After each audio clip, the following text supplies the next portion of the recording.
Magandang araw mga kagabay. Ngayon po October 15, 2025, araw po ng Miyerkules, araw ng ating debosyon sa mahal na ina ng laging saklolo. Ako po si Father Marvin at ang ating ebanghelyo ay hango sa ebanghelyo ni San Lucas chapter 11 verse 42 to 46. At napakaganda po ng sinasabi ng Panginoon sa ebanghelyo na ito.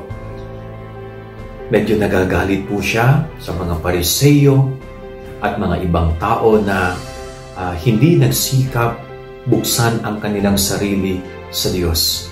No, kaya itong mga taong ito patuloy na namumuhay sa masama, itong mga taong ito ay patuloy na namumuhay sa hindi makatwirang buhay. Kaya nagalit po siya doon. No?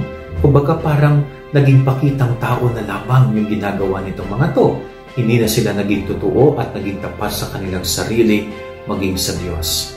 Kaya napakaganda po pagnilayan din natin, tayo ba ay tapat sa kalooban ng Diyos? Kung tapat tayo sa Kanyang kalooban, ay makikita sa ating buhay yung pagbabago.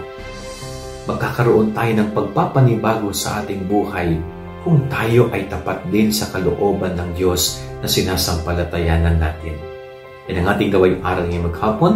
God bless po sa inyo lahat. Pagpalain kayo ng Panginoon.